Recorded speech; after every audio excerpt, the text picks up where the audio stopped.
Assalamualaikum warahmatullahi wabarakatuh. Sebelumnya perkenalkan, nama saya Dila Monisa dari kelas R001 akan menjelaskan tugas dari Bapak Akmal Sujah tentang pendidikan nilai dan moral dengan materi bab 3 tentang perspektif. Perspektif berasal dari bahasa Inggris, perspektif yang berarti berpikir ke depan. Dalam KBBI, istilah ini diartikan sebagai yang mungkin terjadi atau sesuatu yang dapat terjadi. Jadi perspektif adalah persoalan masa depan. Setiap orang berkeinginan untuk menjadi orang yang berhasil di masa depan, tak terkecuali siswa sendiri. Oleh karena itu, masa depan perlu dipikirkan mulai sekarang. Masa lalu, sekarang, dan masa depan adalah suatu mata rantai yang tak putus. Agar bisa berhasil di masa mendatang, setiap orang dituntut menyampaikan dirinya dengan melakukan aktivitas yang diperlukan untuk masa depan. Seperti belajar giat di usia muda, sungguh-sungguh mempelajari ilmu pengetahuan, melatih diri dengan berbagai keterampilan, serta menjauhkan diri dari kebiasaan atau gaya hidup yang merusak masa depan. Sikap haji mumpung yang hanya mencari kepuasan hati ini, tapi menghancurkan masa depan yang seperti merokok, minum minuman keras, sampai penyalahgunaan obat terlarang. Hanya belajar selagi muda. Karena fungsi otak sebagai kendali aktivitas serta penyimpanan data, maka tidaklah berlebihan bisa dikatakan bahwa berhasil tidaknya seseorang dalam menjalani seluruh aktivitas akan sangat tergantung dengan milenasi yang ada pada otaknya. Seberapa banyak otak memiliki milenasi yang bermanfaat bagi masa depannya. Bila seseorang mau menjadi orang yang sukses, cerdas, lulus ujian, ia perlu menjadikan keterampilan serta ilmu pengetahuan tersimpan pada milenasi otaknya. Sehingga saat dibutuhkan informasi yang tersimpan pada milenasi otak itu, memberikan informasi kepada otak berpikir sehingga memudahkan otak berpikir mengambil keputusan yang tepat dan benar. Bila dalam otak seseorang tidak pernah terjadi milenasi tentang sesuatu hal, maka seseorang tidak tahu sama sekali sehingga ia akan bingung, tidak menguasai atau terlihat bodoh. Akan tetapi pembentukan milenasi pada otak tidak selalu mudah. Ada kalanya sulit sekali. Proses milenasi pada otak mudah terjadi pada usia dini karena saat itu otak manusia dilengkapi zat yang berupa lemak yang mempermudah terjadinya pengumpulan protein di sekitar akson. Dengan sedikit saja mengoperasikan otak, syarat akson akan berinteraksi dengan membentuk milenasi.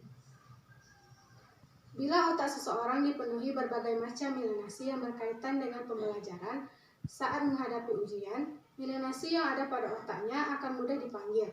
Ia akan mudah memecahkan soal atau menentukan pilihan yang tepat. Sebenarnya tidak ada orang yang bodoh. Yang menentukan pintar tidaknya seseorang tergantung kepada milenasi yang tersimpan pada otaknya. Bila otak seseorang dipenuhi milenasi berbagai hal, maka ia akan menjadi pintar. Hal ini berlaku umum, siapa saja bisa menjadi pintar dan sukses asalkan ia berhasil mendorong otaknya untuk melakukan proses milenasi itu, baik dengan cara menyenangi, mengarahkan perhatian, konsentrasi penuh, maupun dengan melakukan pengulangan. Bertanya, Bu. Ya, silakan. Menurut Ibu, mengapa penting belajar selagi muda? Jelaskan. Baiklah, saya akan menjawab pertanyaan dari Anda. Dengan menjadi sukses dan berprestasi di usia muda, peluang untuk memiliki masa depan yang cerah itu sangat besar. Ini disebabkan oleh adanya kemampuan untuk mengasah kelebihan sehingga menimbulkan daya kreativitas yang tinggi. Orang yang kreatif berpotensi menciptakan lapangan kerja sendiri atau mendapatkan lapangan kerja sesuai dengan keahlian yang dimiliki. Narkoba mengecoh cara kerja otak. Mengkonsumsi narkoba membuat fungsi otak jadi terganggu, baik fungsi mengendalikan aktivitas maupun menyimpan memori. Pada umumnya, narkoba atau narza mengandung penenang atau keturunannya bernama metapetamin, perangsang, kafein, bahkan kadang-kadang dicampur zat racun. Sebagai obat penenang atau obat bius, dapat mendorong pengeluaran serotonin melalui darah tanpa kendali sinyal panca indera. Itulah sebabnya Dokter menggunakan amfetamin ini sebagai obat bius, menghilangkan rasa sakit atau tidak merasa apa-apa sama sekali. Namun bila seseorang normal yang mengkonsumsi narkoba, maka akan terjadi pengecohan akan mekanisme kerja otak. Pemakaian narkoba dengan cara menghirup, menelan, atau suntikan, serotonin yang tersimpan di ujung saraf neuron terangsang keluar tanpa sinyal panca indera. Sedangkan enzim penyerap tidak berfungsi karena pengeluarannya tidak melalui mekanisme otak normal. Akibatnya terjadi kebanjiran serotonin dalam waktu yang cukup lama, tanpa ada yang menyerapnya. Selama darah mengandung narkoba, selama itu pula serotonin membanjiri ujung neuron. Kondisi inilah yang membuat pengguna narkoba merasa bahagia luar biasa akibat kebanjiran serotonin itu.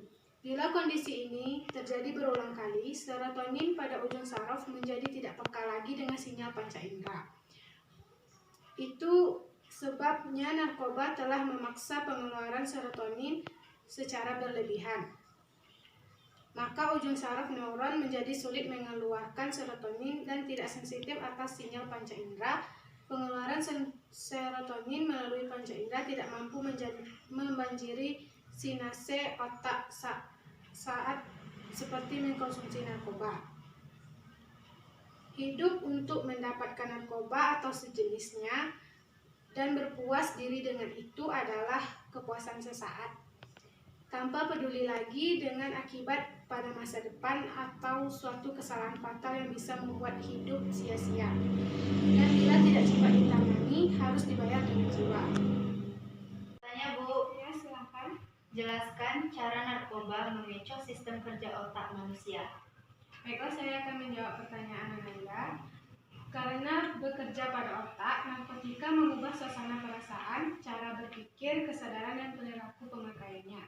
Itulah sebabnya narkotika disebut zat psikoaktif. Ada beberapa macam pengaruh narkotika pada kerja otak, seperti menghambat kerja otak yang disebut depresansia, sehingga kesadaran menurun dan timbul kantuk. Baik, inilah hasil materi dari saya.